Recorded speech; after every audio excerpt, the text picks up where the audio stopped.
नमस्कार, city news channel में आपका स्वागत है। बात लोकसभा चुनाव की। हम आज पिछली लोकसभा और पिछली विधानसभा जो चुनाव हुए थे उसका हम आज तुलनात्मक अध्ययन करेंगे कि आने वाला समय कैसा हो सकता है। पिछली यदि लोकसभा की बात की जाए तो नवनीत राणा और आनंदराव अड़सूल के यही उम्मीदवार पिछली बार थे।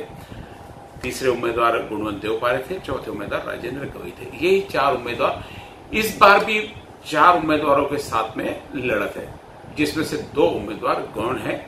मुख्य लड़त अभी जो आ रही है वो शिवसेना और महागठबंधन की नवनीत राणा से। नवनीत राणा को पिछली बार जहां 1,37,000 वोट से हारना पड़ा था, हार का मुंह देखना पड़ा था, करीब 4,67,212 वोट आनंदराव अड़सूल को मिले थे और 3,29,280 वोट नवनीत को मिले थे। कुल मिलाकर 1,37,932 वोट का डिफरेंस पिछले बार के चुनाव में था। उस समय ठीक है, मोदी जी की लहर थी, सत्ता का परिवर्तन था, भ्रष्टाचार के खिलाफ लड़ाई थी, ये सब बातें उस समय थी। इस समय और उस समय तुलनात्मक क्या फर्क है ये बाद में देखिए। उसके बाद में लोकसभा के तुरंत बाद में 4 महीने के डिफरेंस से विधानसभा के चुनाव है।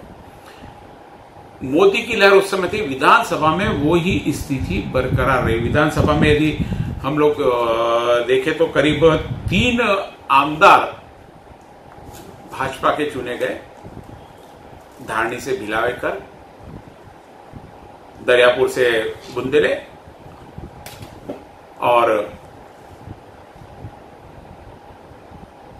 अमरावती से सुनील देशमुख भारी बहुमतों से विजय हुए।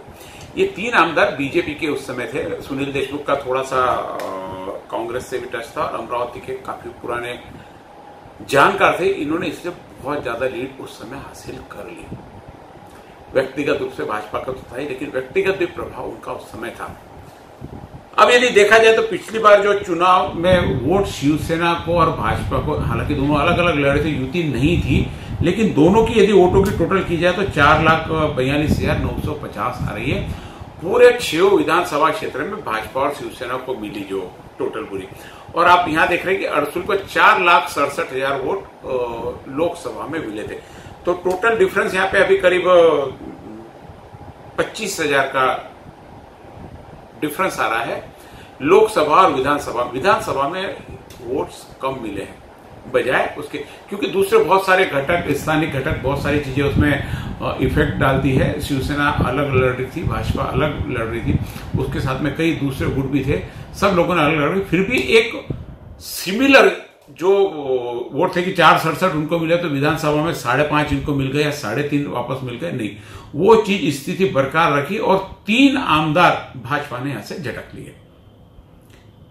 तीनों आमदार की मैंने आपको बताया, तीनों अच्छी लीड से चुनकर आए हुए। और शिवसेना और यदि बीजेपी का यदि वोटों का बंटवारा किया जाए गत विधानसभा चुनाव में, तो 3,24,224 वोट भाजपा को मिले थे 6 विधानसभा क्षेत्र में और 1,18,700 शिवसेना का। शिवसेना को यहां से भाजपा से 1/3 वोट ही थे। शिवसेना का प्रभाव ग्रामीण में, क्योंकि उम्मीदवार सभी जगह करीब करीब करते, युति नहीं थी, उसके बावजूद 1,18,716 वोट पे इन्हें संतोष करना पड़ा और कोई उम्मीदवार इनका चुनकर नहीं आया। एक बडनेरा में सिर्फ दूसरे नंबर पे संजय बन रहे थे। ये विधानसभा के इनके शिवसेना और भाजपा के आंकड़े, वही आंकड़े वापस कंटिन्यू पीछे जो लोकसभा में था वही आंकड़ों को उन्होंने फॉलो किया। यदि राष्ट्रवादी और कांग्रेस की बात की जाए, राष्ट्रवादी और कांग्रेस को टोटल मिलकर मिले थे 3,07,200 वोट। 3,07,200 वोट पूरे 6 विधानसभा क्षेत्र में। इसमें से यशोमती ठाकुर कांग्रेस से, एकमात्र उम्मीदवार कांग्रेस की जीती थी उस समय। अमरावती लोकसभा के अंतर्गत जो 6 विधानसभाएं आती उसमें से, और 2 यहां पे थे अपक्ष उम्मीदवार, एक बच्चू कडू और दूसरे रवि राणा। ये 2 अपक्ष थे। ऐसे 6 उम्मीदवार चुनकर विधानसभा में आए थे। 3,07,200 वोट कांग्रेस और राष्ट्रवादी ने लिया, इसमें रवि राणा के वोट शामिल नहीं। रवि राणा ने 46,000 वोट लिए थे विधानसभा क्षेत्र में, उस समय बडनेरा विधानसभा से। तो 46,000 इसमें और यदि जोड़ लिया जाए तो 3 लाख करीब 57,000 वोट समझो उस समय के यदि नवनीत राणा के इसके मिले जाए तो उनके खाते में जाते थे, जो कि जबकि उनको 3,29,000 मिले। तो वही मैंने आंकड़े बताया कि करीब करीब आंकड़े बहुत ज्यादा समानता वाले, लोकसभा और विधानसभा में बहुत ज्यादा प्रतिशत का डिफरेंस नहीं है। यानी ये होता है कि कहीं तो भी ये वोट बैंक करीब करीब पक्का है। बोलने का मतलब मेरा ये था कि उम्मीदवार बदला है, पहले शिवसेना का उम्मीदवार था, बाद में बीजेपी के उम्मीदवार थे, बीजेपी के कई उम्मीदवार थे, कुछ बाकी भी होंगे, कुछ इधर भी गए होंगे, शिवसेना के साथ भी ऐसा होगा।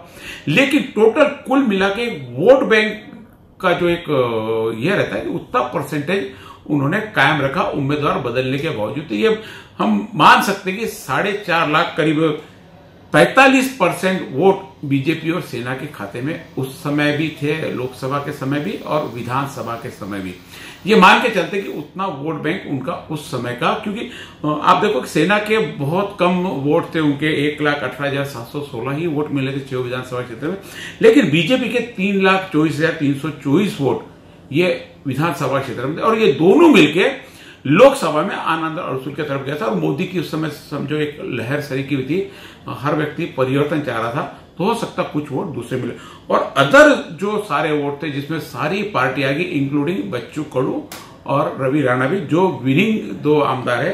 टोटल ऐसे बाकी अदर्स में जो अपक्ष और छोटे छोटे जितने भी छोटे घटक थे, उसमें बारिक हो गया, बीएसपी हो गया, जितने भी सब मिला के 3,01,82 वोट अदर्स में गए थे। उसमें से कोई 55-56 हजार बच्चू कडू के और इसके रवि राणा के पदे, ऐसे 1 लाख 1 लाख के आसपास वोट 2 थे। बाकी 2 लाख में सारी जितनी भी पार्टियां थी उतनी पार्टियां, उसमें बीएसपी भी आ गई, भारिप भी आ गया, और जितनी आघाड़ियां छोटी मोटी थी सभी उसमें आ गई, मन से भी आ गया उसमें।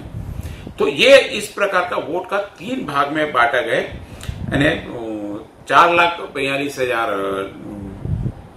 शिवसेना भाजपा ने लिया, 3,07,200 कांग्रेस राष्ट्रवादी ने लिया, और 3,01,82 वोट अदर्स जो पार्टियां थी उतनी मिली। ऐसा कुल मिला के 10,50,316 का वोटिंग हुआ था। उसका यह बाइफरकेशन है, 45% वो और 55% में दोनों लोग, 44 और 56% में दोनों पार्टियां थी, शिवसेना के अलावा जो राष्ट्रवादी और कांग्रेस और अदर सारी पार्टियां। अब इस बार यदि इसका तुलनात्मक दोनों का अध्ययन किया जाता है, दोनों को देखा जाता है, मोदी की लहर उस समय जैसी थी अभी भी इस समय वैसी ही है।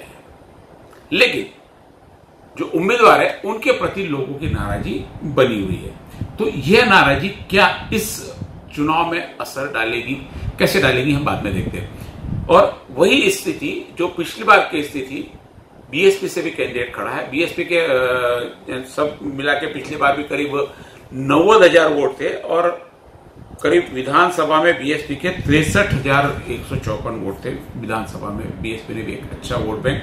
लोकसभा क्षेत्र जो है 6 लोकसभा क्षेत्र, उसमें 92,000 वोट देवपारे को मिले थे। और उसमें उस समय यहां पर वराड मंच करके एक राष्ट्रवादी से बाहर आकर संजय खोड़के ने एक मंच बनाया था, जिसमें उन्होंने देवपारे को समर्थन दिया था। तो 20 से 25,000 वोट उनके समर्थन से उनको मिला होगा, ऐसा मानते हैं। क्योंकि राष्ट्रवादी थे, अमरावती में राष्ट्रवादी यानी संजय खोड़के यानी राष्ट्रवादी। संजय खोड़के राष्ट्रवादी से हटने के बाद में यहाँ राष्ट्रवादी का कुछ नहीं बचा, आज भी कुछ नहीं।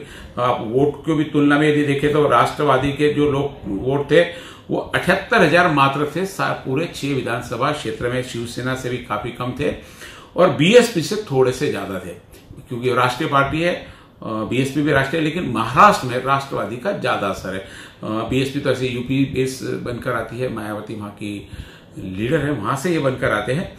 तो 78,000 मात्र राष्ट्रवादी के उस समय वोट थे, और लेकिन खोड़के उस समय कांग्रेस में आ गए थे।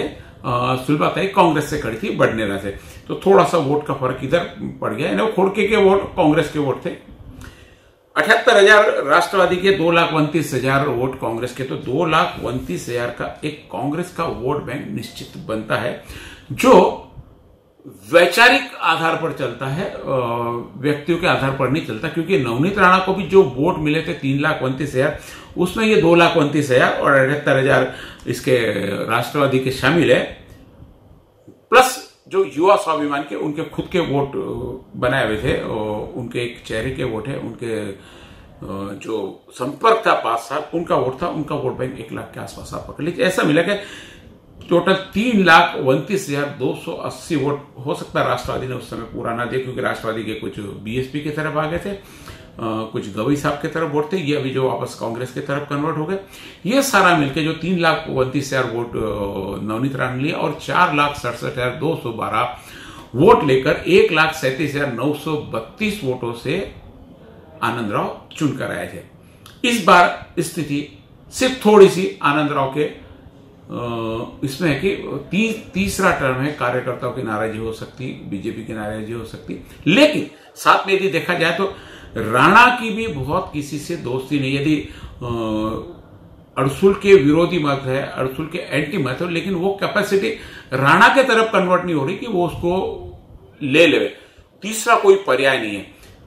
कांग्रेस और राष्ट्रवादी के जो वोट बताए थे मैंने, वो निश्चित रूप से बीजेपी को नहीं जाएंगे, शिवसेना को नहीं जाएंगे, लेकिन क्या पूरे वोट वो राणा को भी जाएंगे, इसमें थोड़ी सी कभी कभी शंका है। यदि कांग्रेस और राष्ट्रवादी ने एक होकर काम किया तो निश्चित रूप से बहुत मुश्किलें हो सकती है आनंदराव अड़सुल के लिए, लेकिन शायद ऐसा होगा नहीं, क्योंकि बहुत बिखरती चीज, बीजेपी से बहुत लोग